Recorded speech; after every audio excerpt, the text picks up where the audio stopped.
Ah là là.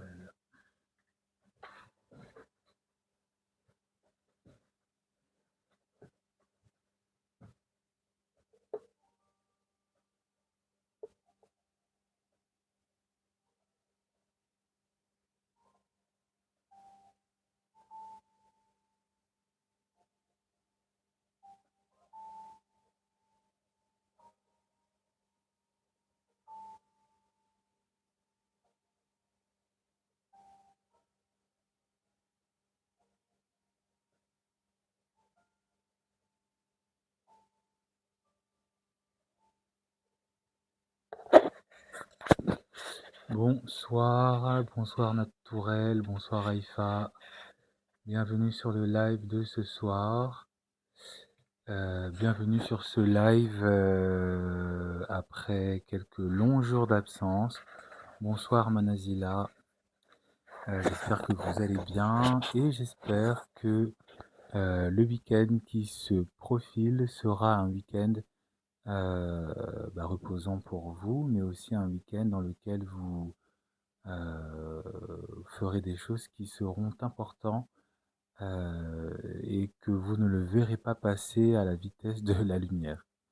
Le live de ce soir s'intitule L'égoïsme au lit.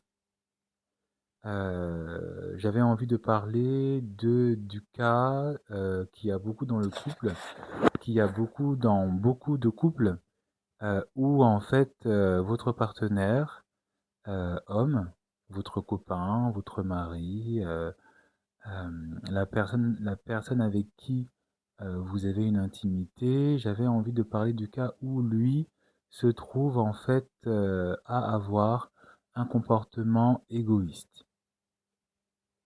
D'accord? Parce que c'est une réalité pour beaucoup de femmes. C'est la réalité de beaucoup de femmes parce que c'est quelque chose en fait que je remarque déjà moi-même beaucoup auprès de beaucoup de femmes qui viennent se confier à moi.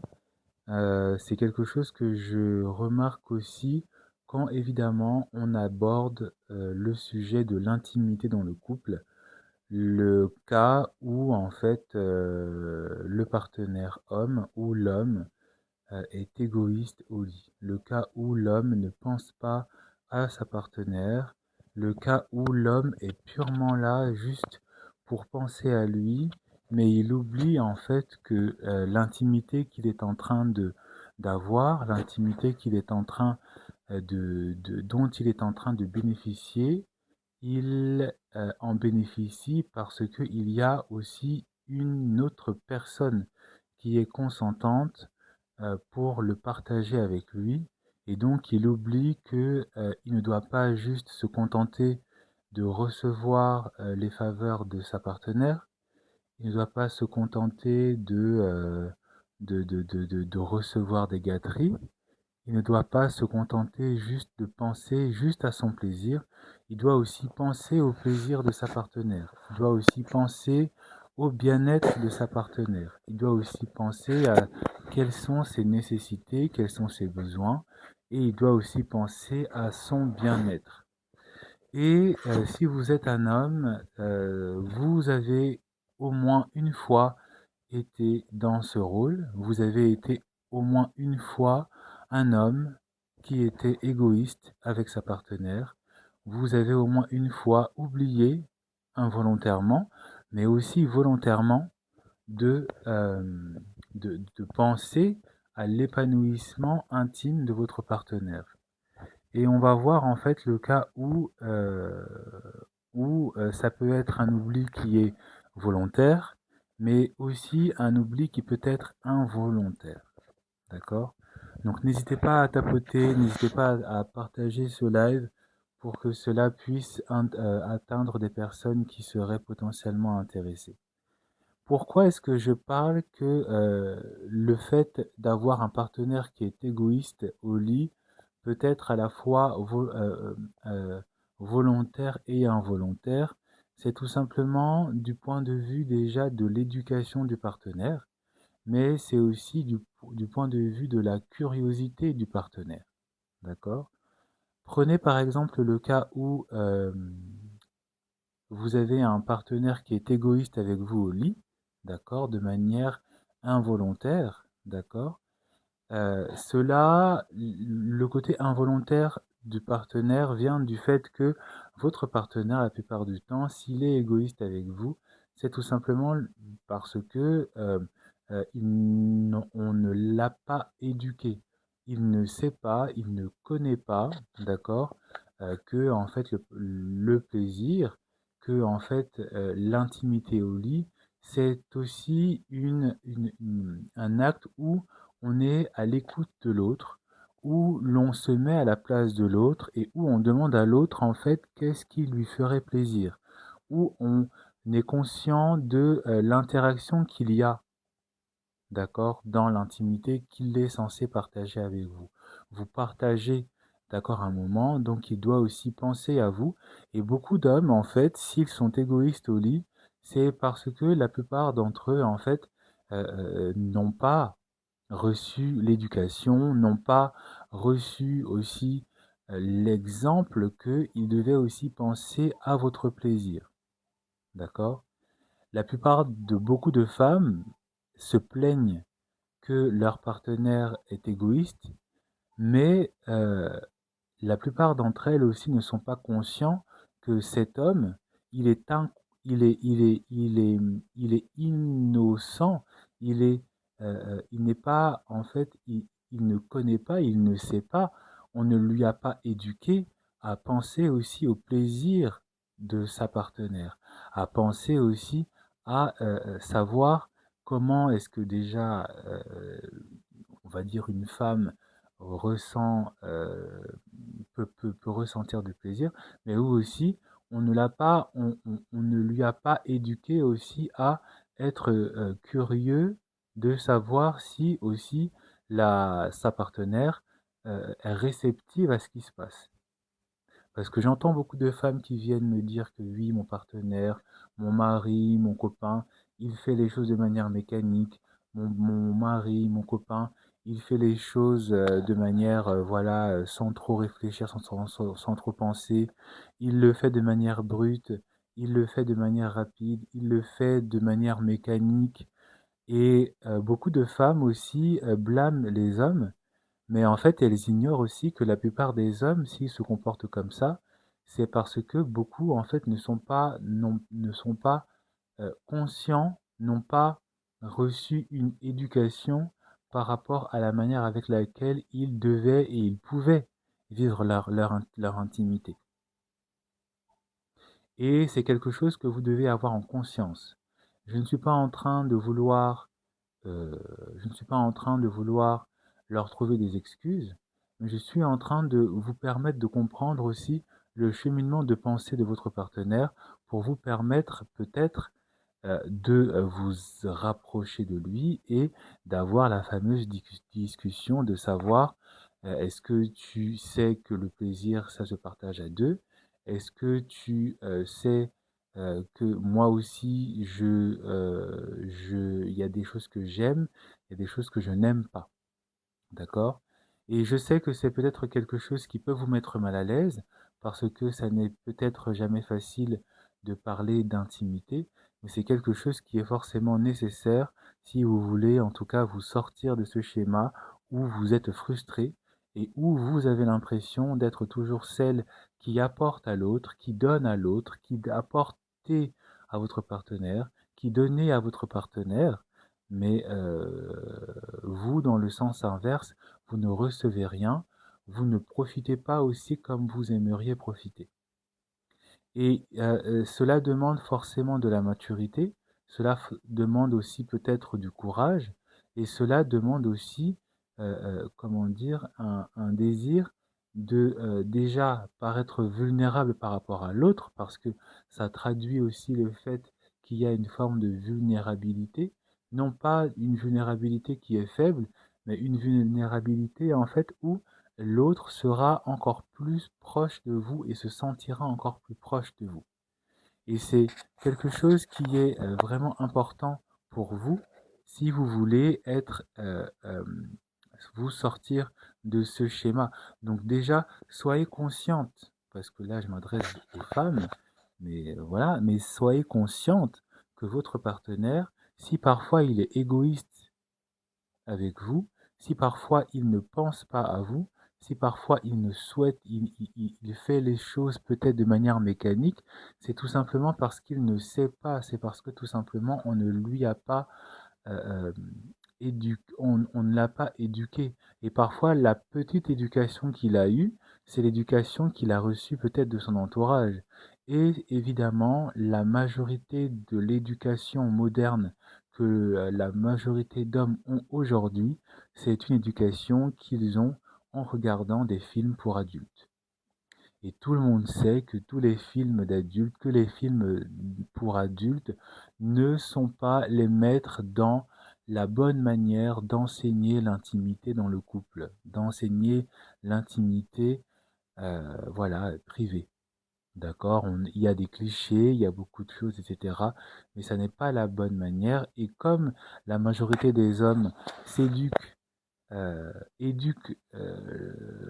s'éduquent par rapport à l'intimité en regardant ça, ça ne les donne pas une bonne manière de savoir comment se comporter, comment être à l'écoute aussi de l'autre. Et donc vous devez être conscient et consciente de ça, parce que c'est ça qui conditionne votre réalité intime, et c'est ça qui conditionne aussi votre vie de couple. Parce que tout le monde sait que la vie intime, l'intimité dans un couple conditionne forcément la viabilité et la durabilité du couple. D'accord?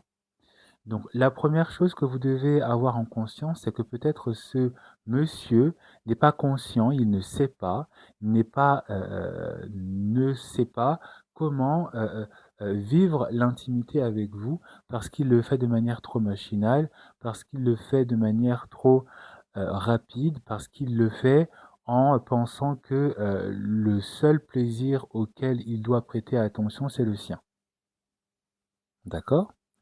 La deuxième cause qui fait que l'homme peut être égoïste au lit, c'est tout simplement le fait de, s'il y a eu une éducation, c'est une éducation qui est reçue par un regard plus ou moins tabou, d'accord, par rapport, par rapport à son intimité. Et je pense notamment à certaines réalités,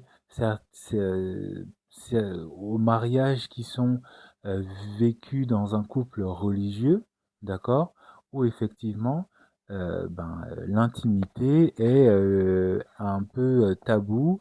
L'intimité n'est pas vécue comme quelque chose où il est possible de s'écouter, il est possible aussi d'observer, d'accord?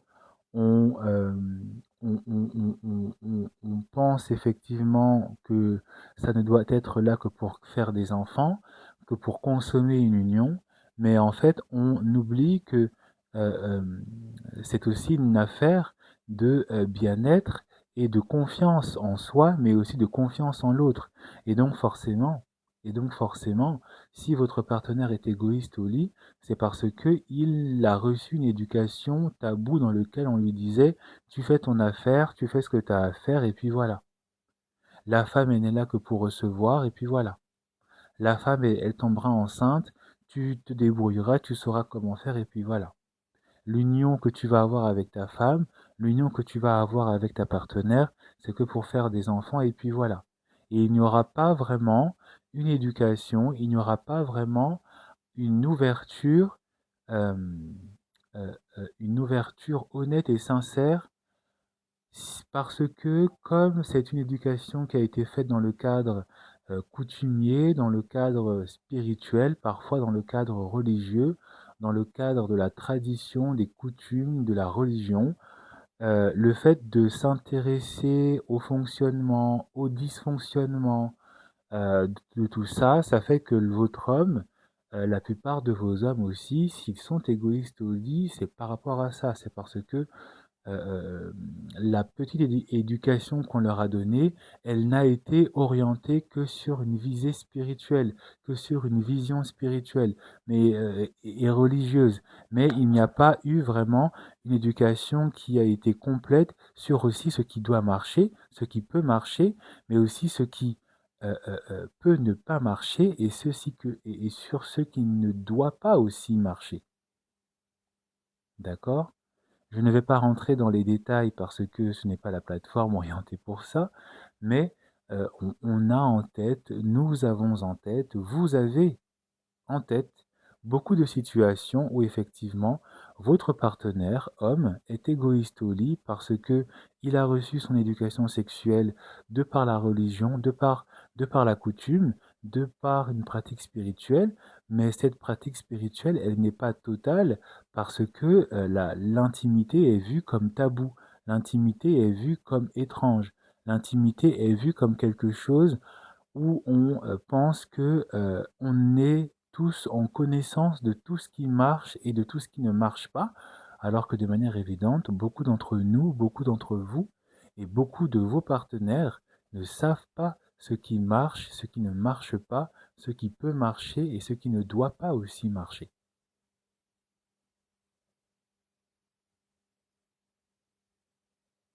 Donc là, on est vraiment dans un cadre de figure où l'égoïsme de votre partenaire au lit, il est involontaire. Parce que, en fait, soit il est dans l'ignorance totale, soit il est novice, ou soit son éducation par rapport à son intimité est a été vraiment bâclée.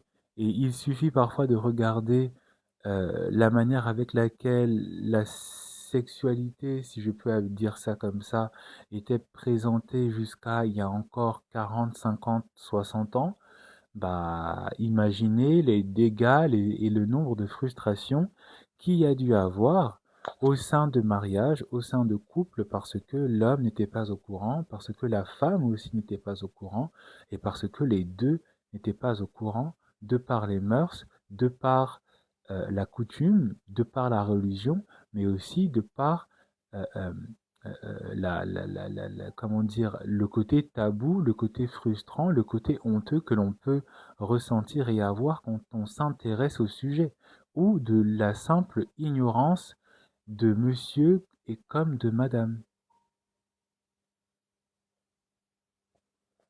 Et c'est ça qui amène, et c'est ça qui a amené, et c'est ça qui amène encore aujourd'hui de nos jours des couples mariés ou pas, hein, je ne parle pas forcément des mariages, mais beaucoup de couples à ne pas être totalement épanouis dans leur intimité parce que monsieur n'est pas au courant, monsieur n'a pas été mis au courant correctement et donc il pense que il n'y a que son affaire qui doit marcher, le reste on s'en fiche.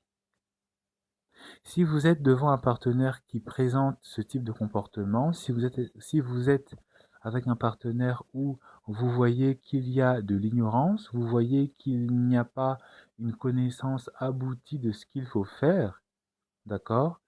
Il est de votre devoir de parler parce que plus vous allez rester dans une forme de silence, plus vous allez bah, déjà être frustré, plus vous allez être étouffé dans votre relation et plus vous allez avoir un, vous allez ressentir en fait de l'aversion, un ressentiment envers votre partenaire, alors que peut-être dans son ignorance, alors que peut-être dans sa maigre connaissance, le fait que vous allez peut-être lui indiquer des choses qu'il ne sait pas, des choses qu'il ne fait pas bien, des choses qu'il considère comme tabou, le fait que vous allez aborder le sujet en lui présentant la nécessité de vraiment connaître, peut-être que c'est ça qui va décanter aussi d'autres situations dans le couple. C'est ça qui va peut-être décanter aussi, euh, comment dire, la, ce qui faisait que votre couple peut-être battait de l'aile, ce qui faisait que peut-être votre couple n'allait pas bien, ce qui peut-être fait que votre couple était peut-être en train de vouloir se terminer, et peut-être que le manque d'intimité, une intimité mal vécue, dans laquelle vous allez parler, dans laquelle vous allez lever le tabou, d'accord, va apaiser les choses et va réveiller aussi des choses dans la cohésion du couple, dans l'entente du couple, mais aussi dans l'attachement de l'un envers l'autre. Oula, j'ai disparu. D'accord? Et ça demande forcément à l'une des personnes de briser la glace. Ça demande forcément à l'une des personnes d'oser parler de certaines choses, d'oser parler des choses. Peut-être pas de manière crue, peut-être pas de manière directe, peut-être en empruntant des images, peut-être en empruntant euh, de manière verbale des codes, voilà, de parler avec des codes, de parler avec des noms de codes, de parler avec des tournures de phrases comme on dit, mais ça vous demandera, si vous êtes concerné, à vous qui m'écoutez, à vous qui m'écouterez, d'être la personne qui va briser la glace en parlant de ce qu'il faut parler parce que ni l'un ni l'autre n'est vraiment totalement épanoui dans sa vie de couple, dans son intimité du couple, d'accord? Parce que ce que beaucoup d'hommes aussi ne vous disent pas, c'est que si ils sentent que vous n'êtes pas épanoui, eux aussi, quelque part, ils ne sont pas épanouis. Si si ils ne sont pas épanouis parce que euh, euh, euh, ils voient et ils sentent qu'il y a une frustration chez vous, ils voient et ils sentent aussi qu'il y a un comportement tabou, fermé, vous allez frustrer, remettre en question aussi votre partenaire et ça va forcément provoquer des situations de tromperie, de couple, de dégoût et surtout de frustration, voire même euh, une vision de l'intimité qui est crainte, aseptisée, euh, et où en fait le plaisir euh, est en fait un mythe, alors que le plaisir dans l'intimité, c'est une réalité qui peut être très facilement atteinte si on brise la glace.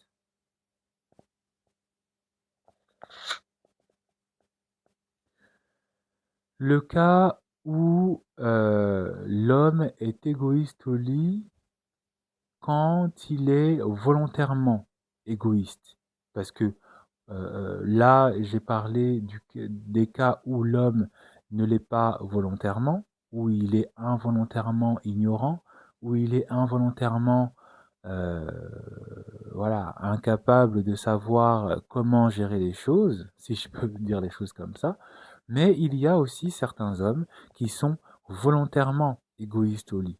Il y a des cas où l'homme est volontairement en train de d'arrêter les choses. Il est volontairement en train de ne pas faire les choses correctement. Il est volontairement en train de d'utiliser l'intimité pour son plaisir propre, parce que c'est le cas de beaucoup d'hommes aussi. Ne nous voilons pas la face, voyons la réalité de l'intimité pour ce qu'elle est. Beaucoup d'hommes sont volontairement égoïstes au lit. Il y a le cas où l'homme est volontairement égoïste parce que, pour parler clairement et crûment, il n'a juste envie que de tirer son coup. Donc il fait ce qu'il a à faire. Il s'en fiche un petit peu de savoir si vraiment t'aimes ou pas. Tant que tu as donné ton accord, tant que tu le laisses faire ce qu'il a à faire, bon bah voilà, hein.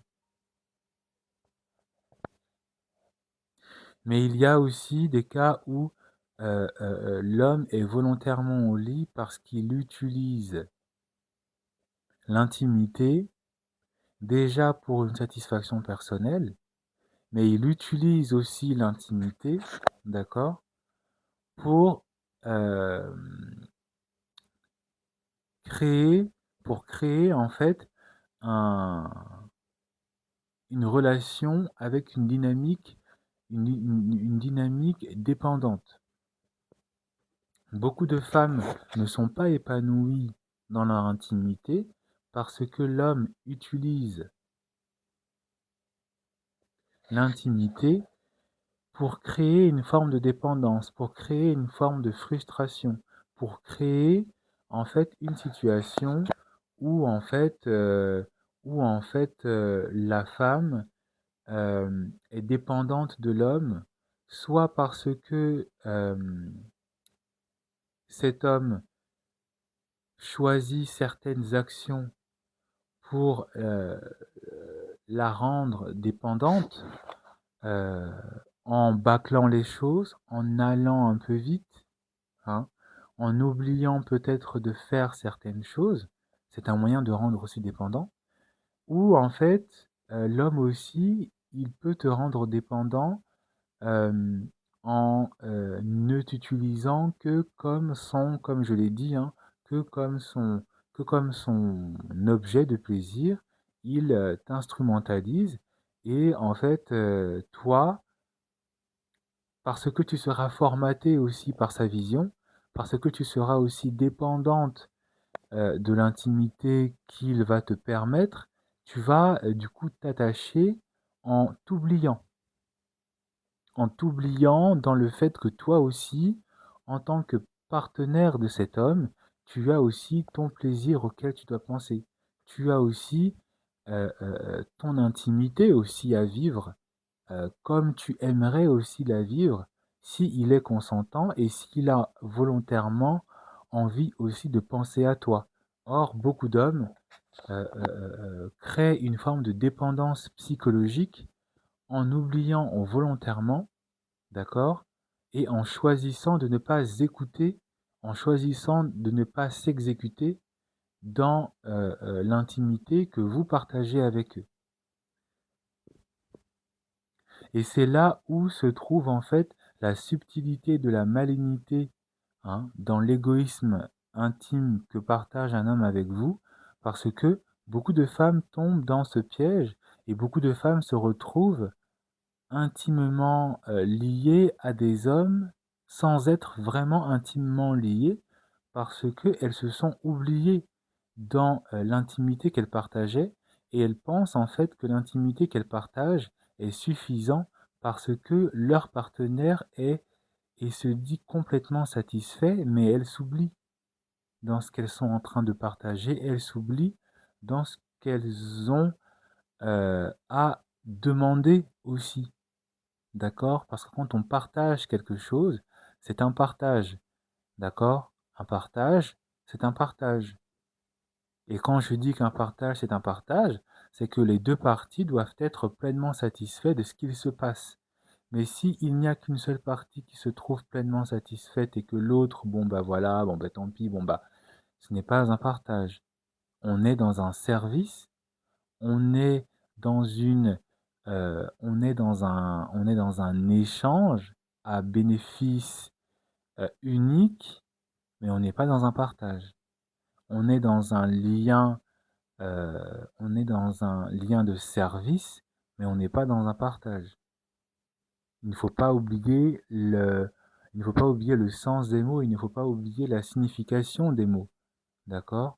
Et si tu es dans une intimité où l'autre en fait n'est qu'égoïste, tu es dans une relation où il y a en fait un danger de domination, d'influence et de manipulation qui peut être fait sur toi en instrumentalisant cette intimité-là.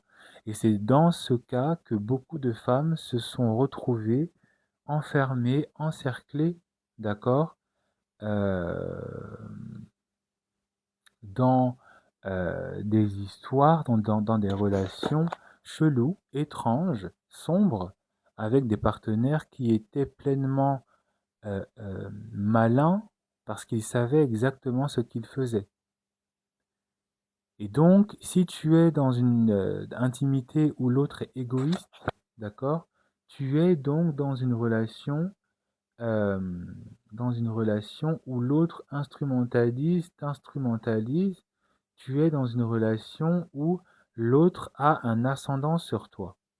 Et c'est là où est le danger que vous devez comprendre sur le thème de ce soir, sur le thème que j'aborde avec vous. C'est que si vous êtes avec un partenaire qui est égoïste dans l'intimité que vous partagez avec lui, il risquera d'y avoir une forme d'ascendance sur vous. Ce partenaire finira, consciemment ou inconsciemment, hein, à avoir un ascendant sur vous parce que vous allez adopter consciemment et inconsciemment une place où vous êtes victime, une place où vous subissez, une place où vous vous instrumentalisez pour son unique plaisir. Et donc, c'est pour cela que c'est important d'aborder un thème comme celui-ci, parce que beaucoup de femmes, et surtout beaucoup de jeunes femmes, tombent de génération en génération dans le piège. C'est que l'intimité, pour beaucoup de femmes, l'intimité aussi du coup pour beaucoup d'hommes, de par tous les différents paramètres que je vous ai présentés et expliqués, est vue, perçue, est vécue, est ressentie aussi comme une affaire où on ne doit satisfaire que l'homme. Alors que pas du tout. N'oubliez pas que l'intimité est un partage. Et donc n'oubliez pas, si vous ne le savez pas, si vous l'avez oublié, si voilà, vous n'étiez pas conscient peut-être du sens du mot partage, c'est que les deux parties doivent être entièrement satisfaites. Et l'intimité, même encore de nos jours aujourd'hui, est encore vue et perçue, est encore considérée, même par la loi, parfois encore, comme une entière satisfaction qui ne doit être ressentie que par l'homme, alors que pas du tout. Donc si vous êtes devant un homme, si vous êtes avec un homme, si vous vivez une intimité avec un homme, où voilà, il ne pense qu'à lui, il n'est là que pour lui, il est involontairement pas conscient de ce qu'il doit aussi vous donner. Il n'est même pas conscient qu'il doit vous poser la question de savoir est-ce que c'est bien, est-ce que c'était pas bien, est-ce que tu as aimé. Il n'est même pas conscient quand vous vivez l'instant de l'intimité. Il n'est pas attentif, hein. Il ne s'interroge même pas. Il est de votre devoir de rappeler à ces hommes, aussi beau soit-il, aussi bien foutu soit-il, il faut rappeler à ces hommes que l'intimité n'est pas juste une affaire où ils sont les seuls et ils doivent être les seuls à ressentir une satisfaction. C'est aussi à vous, il est aussi dans votre droit pour vous que vous ressentiez aussi une satisfaction. Et très peu d'hommes sont vraiment conscients de cette histoire de satisfaction. Très peu d'hommes, en tout cas, non, on ne va pas penser de manière régressive et on ne va pas penser de manière où je vais vous donner l'impression qu'il n'y a pas beaucoup d'hommes, mais en tout cas, il y a une quantité d'hommes où euh, si vous vous trouvez dans cette situation avec eux où ils sont égoïstes, il est de votre devoir, hein, de délier les langues, de casser les tabous et parfois peut-être d'apporter aussi une connaissance, d'apporter aussi votre savoir en disant aussi que tu n'as pas pensé à moi, en demandant mais et moi, en demandant mais pourquoi tu ne penses qu'à toi. Vous n'avez pas forcément besoin d'aller dans des vous n'avez pas forcément besoin d'aller dans des questions techniques en parlant de je ne sais quoi, en parlant de la main ou de je ne sais où. Mais la simple question du et moi, la simple question du tu m'as oublié, la simple phrase dans laquelle vous allez reprendre un homme en disant mais tu ne penses qu'à toi et est-ce que tu as pensé à moi? Tu n'as pensé qu'à ton plaisir, hein, ou le simple fait de faire cela, de faire cette remarque, ça va, ça peut, et ça ne pourra que délier un sujet où ils sont peut-être involontairement dans l'ignorance, involontairement dans le tabou, ou peut-être aussi volontairement dans un choix de vouloir vous garder juste que pour leur satisfaction personnelle. Je ne suis pas en train de dire que vous devez vous entêter, hein, parce que la plupart de ces hommes aussi quand vous leur parlez des choses, quand vous leur demandez de penser aussi à vous, quand vous remarquez leur égoïsme intime, ils vont s'entêter. Ça ne veut pas dire que vous devez vous entêter à forcer, à le conditionner, hein. À un moment donné, quand l'être humain ne veut pas écouter, il faut savoir partir. Mais en tous les cas, effectivement, si vous voyez que après le dialogue, il n'y a pas d'évolution, qu'après le dialogue, il n'y a pas de changement, qu'après le dialogue, qu'après la demande, qu'après la remarque, il n'y a pas une attention qui est donnée à votre besoin et à votre droit, hein, parce que c'est un droit aussi, hein, au cas où vous ne le sauriez pas, il est de votre devoir de penser à votre salut personnel, si je peux appeler ça comme ça. Il est de votre devoir de penser à votre bien-être personnel et il est aussi important de penser à, comment dire, un bien-être psychologique. Et quand je parle de ça, je pense effectivement au fait où bah, vous devez vous détacher de cette personne parce que vous n'êtes pas là juste que pour performer pour lui, il est aussi là pour performer pour vous. Et donc, s'il n'est pas en capacité d'être attentionné, s'il n'est pas en capacité de faire attention, s'il n'est pas en capacité aussi d'être généreux, vous êtes dans votre droit de trouver votre satisfaction ailleurs. Je le répète, vous êtes en droit de trouver votre satisfaction ailleurs. L'égoïsme au lit d'un homme, ce n'est pas quelque chose que vous devez subir. Ce n'est pas quelque chose que vous devez tolérer. Et ce n'est surtout pas quelque chose que vous devez, que vous devez accepter en espérant que il va changer quand il aura envie de changer. C'est une nécessité que vous devez relever au plus vite et noter si effectivement il est attentionné à votre bien-être, il est attentionné aussi dans, dans votre satisfaction propre, parce que, comme je l'ai rappelé en début de ce live, pour qu'un homme ait accès à l'intimité, c'est parce que vous avez été consentante. Et donc, à partir du moment où un homme est avec une femme consentante, il se doit, par contrat, de penser aussi à votre pleine satisfaction. Vous n'allez pas juste être là pour performer pour lui, il doit aussi performer pour vous. Et c'est le cas de beaucoup de femmes qui ne le savent pas, de beaucoup de femmes qui l'oublient et de beaucoup de femmes qui se sont fait manipuler à travers le temps, l'espace et les siècles à performer sans qu'on performe pour elles en retour.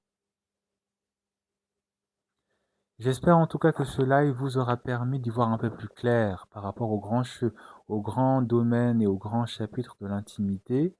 J'espère que cela vous permettra de vivre une intimité qui sera plus satisfaisante et plus enrichissante. Et je vous souhaite une bonne soirée, un bon week-end, et je vous dis sans doute à demain, parce que je parlerai d'un autre sujet demain matin, je pense. D'ici là, prenez soin de vous, à plus.